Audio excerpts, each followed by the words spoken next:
Hey!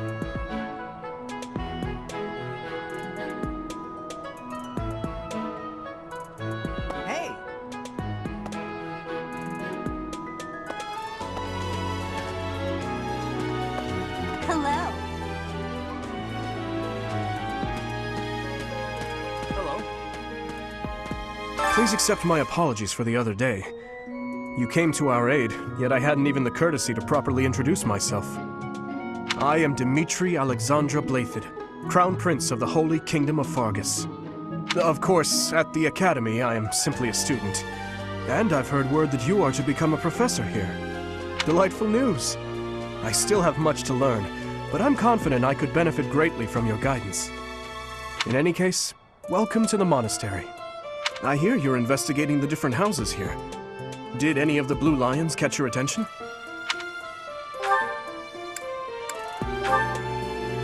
Me? Oh, please forgive me. It's difficult to open up on the spot, don't you think? I'm afraid my story has not been a pleasant one. I do hope that doesn't color your view of me, but I understand if that can't be helped.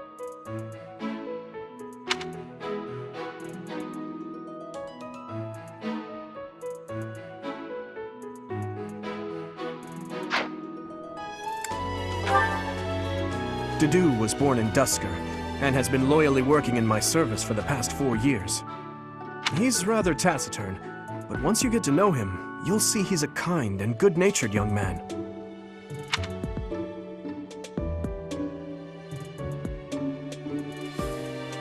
Dedu was born in... he's rather... Felix is the heir to House Fraldarius. He has a bit of a sharp tongue, but don't let that fool you. Deep down, he's a good guy. He gravitates toward people who are skilled. Perhaps you would enjoy a friendly competition with him sometime.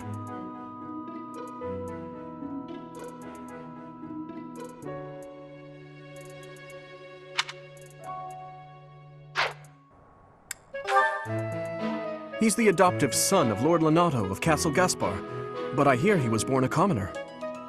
He has an extremely earnest personality, so I'm certain he will approach your lectures with great enthusiasm.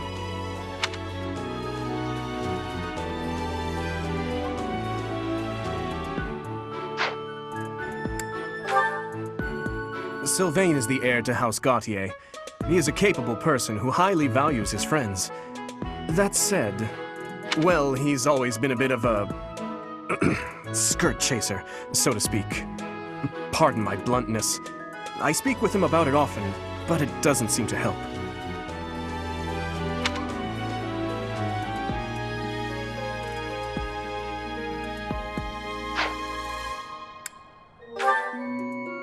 I hear she was born to imperial nobility, but a twist of fate brought her to the kingdom. She may seem carefree on the surface, but she's actually a kind soul who pays careful attention to everyone around her.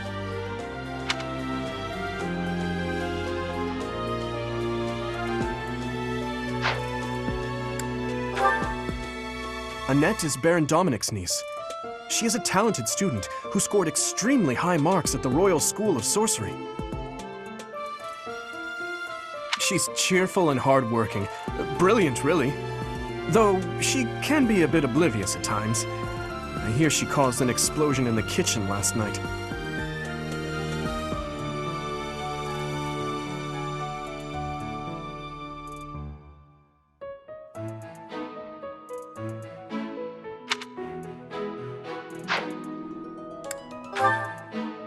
Ingrid is Count Galatia's daughter.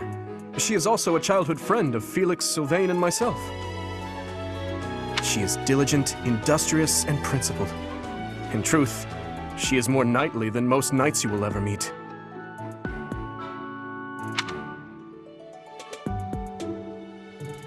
Ingrid is She is diligent.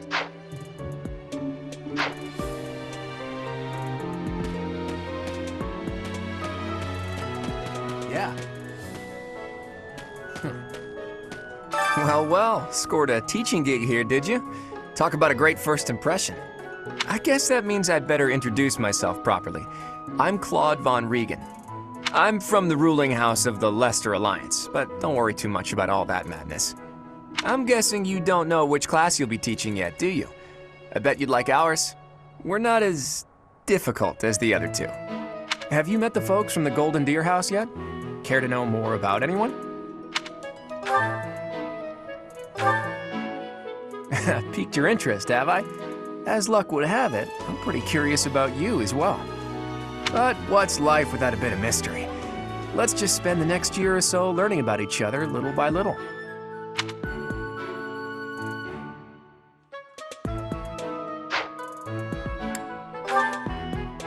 He's the heir of Gloucester territory.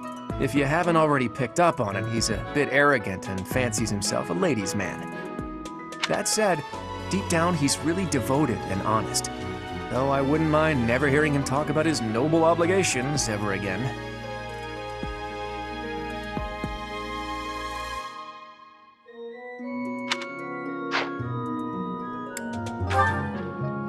He comes from a merchant family, but his parents died in an accident. Seems like he's had a rough life.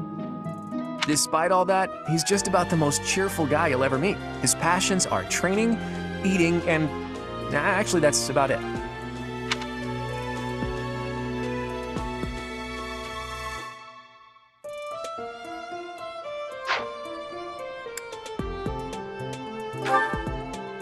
He's the second son of a merchant family.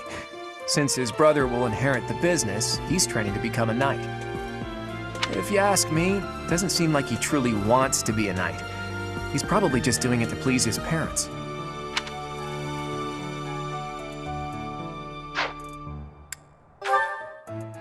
Lysithea is the daughter of Count Ordelia, and is probably the youngest student here. But watch out, she gets angry if you treat her like a child. As for me, I do it on purpose.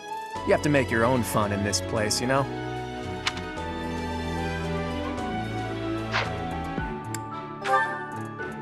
Marianne is Margrave Edmund's daughter, and that's pretty much all I know about her.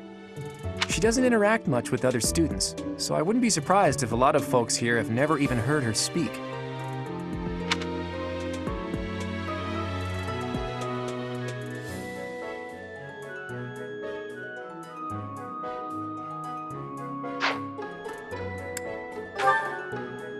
Hilda is the only daughter of Duke Goneril. It seems her father and brother coddle her quite a bit. If you look up lazy in the dictionary, her picture won't be there because she never got around to submitting it. Not too unusual for a noble, I guess.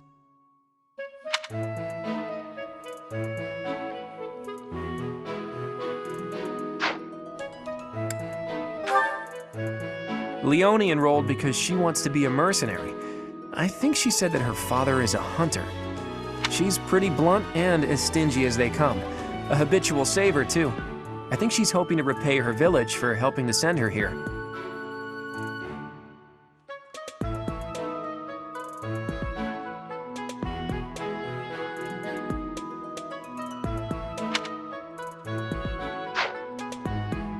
I appreciate your effort.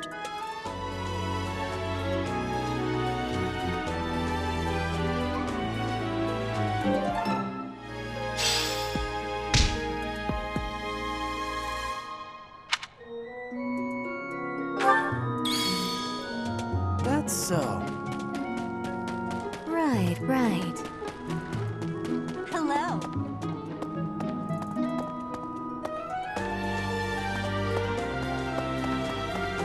Yes.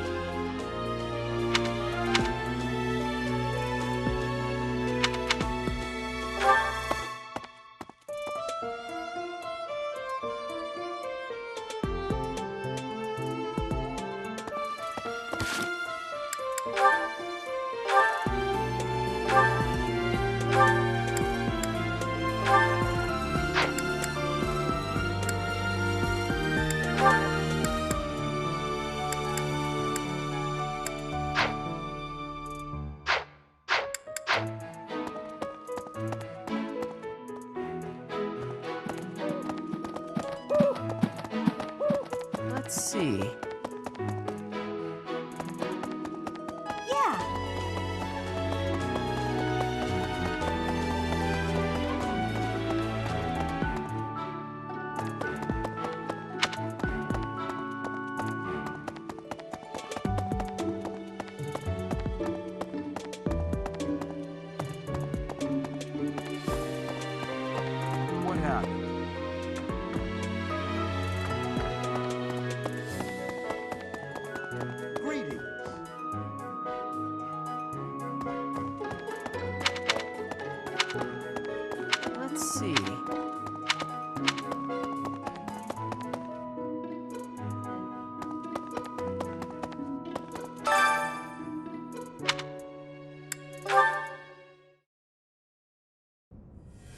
you enjoying your time at the Academy thus far?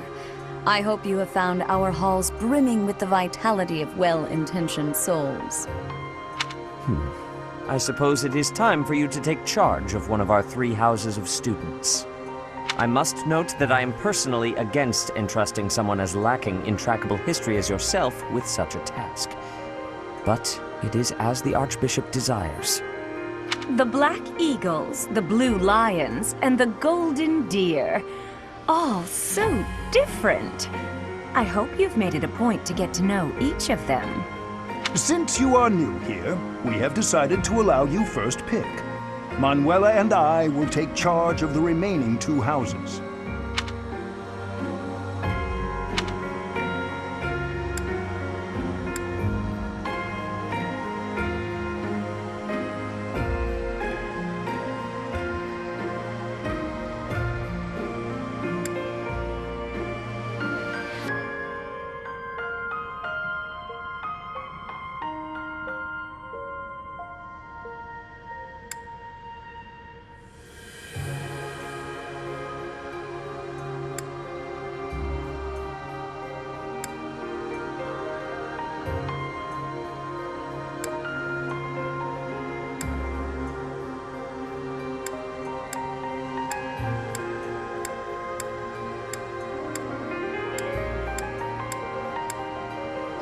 So you have chosen the Golden Deer led by Claude, correct?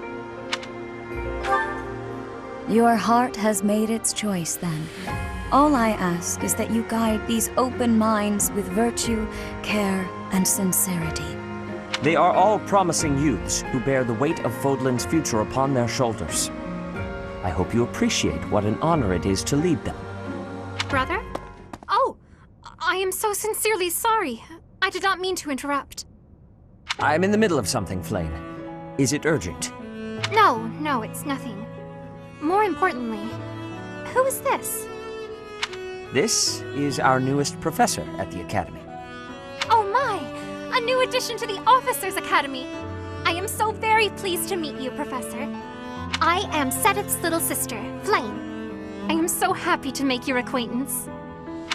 Let us focus on the topic at hand. There is something you should be aware of. In a few days' time, there will be a mock battle between the 3 houses, intended to gauge the current progress of the students. We will be using this battle as an opportunity to ascertain your own abilities as well. Please do not disappoint the Archbishop. That is all.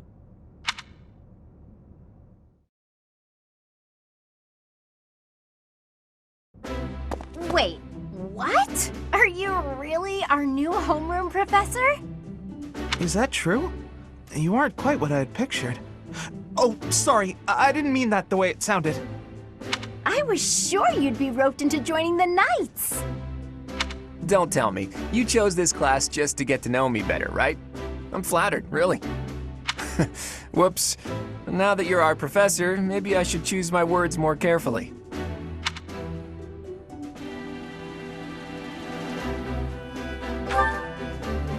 Oh, well then, since we're pretty close in age and all, I suppose formalities aren't all that necessary. One must truly marvel at the exceptionality of this appointment, becoming a teacher to students almost the same age as yourself. How unusual. I've heard you are a skilled mercenary, but I cannot shake my discomfort at your new position.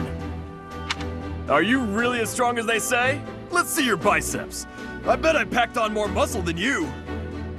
I doubt that. Apparently our new professor was personally recommended by Alois, one of the Knights. As far as skill goes, I saw it with my own eyes. What's more, Teach here is the child of the most renowned former captain of the Knights of Saros. I heard. There's no way a child of the captain isn't worthy. It's simply not possible. The captain? Who are you talking about? Captain Geralt, of course. The most notable captain of the Knights of Saros and a peerless mercenary.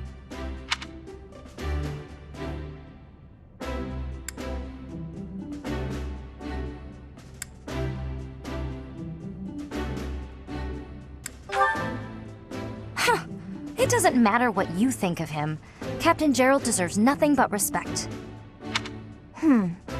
Well, after working as a mercenary alongside a father figure such as he, I have high hopes for our professor.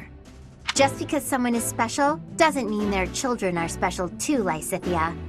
Assuming that a child is going to be exceptional just because of their lineage is a bad idea. Don't you agree, Marianne? Huh? Oh, yes, I suppose so. Well, we can find out for ourselves in battle. I can't wait to see what tactics you've learned from the captain. A battle? Shouldn't we have a welcome party or something first? I'll get the meat.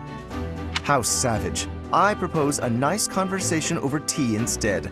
I am more than willing to procure some high-quality leaves. Tea?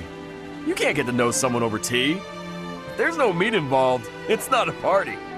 Your common sensibilities are grating to my noble ears. Please quiet yourself. Sorry for the bickering, Teach. As you can see, the Golden Deer House is a rowdy bunch. We're not especially unified. You'll find nobles and commoners alike here, those who are dedicated to their studies alongside slackers. But hey, that just makes your life more exciting, right? I really hope you're looking forward to the year ahead as much as I am.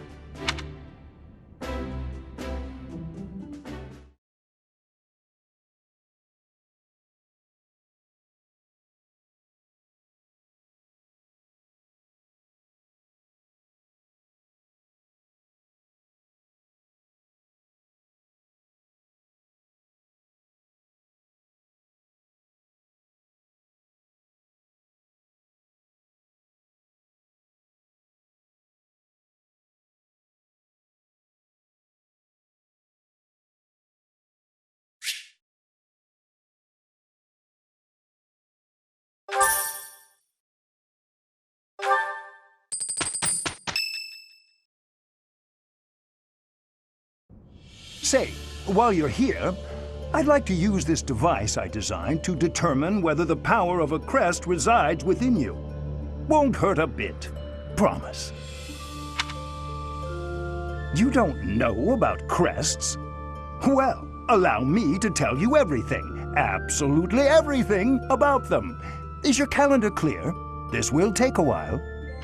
Crests are a fascinating topic. But before one can dive deeply into said topic, one must first understand what crests are. They are power incarnate. They are said to have been bestowed upon humans by the goddess countless ages ago.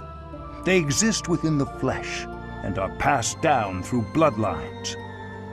Those who carry crests may excel at magic, display exceptional strength, or any number of boons. Each crest has its own power, the nature of which is beyond mortal understanding. For now. I suspect as much, yes. But we won't know for sure unless I look into the matter. As I said, crests are passed down through the blood. However, just because someone carries a crest does not necessarily mean their descendants will inherit it as well. Only a scarce few descendants of a crest's bloodline end up inheriting that crest's power. Perhaps one of your ancestors bore a crest, and you just happen to inherit it. That is how a crest usually presents itself, after all.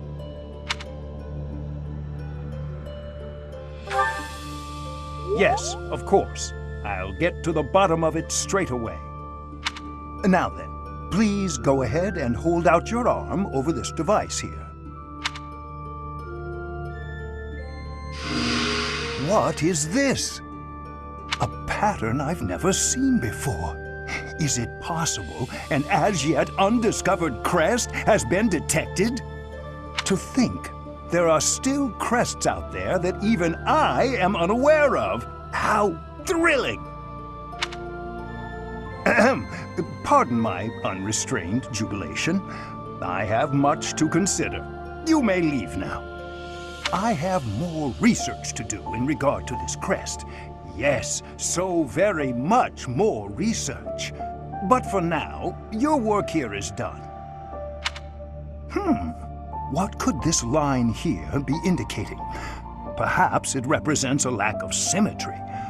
Or perhaps... What in the world? Oh, I see. It may be connected to that, but to a greater degree than usual.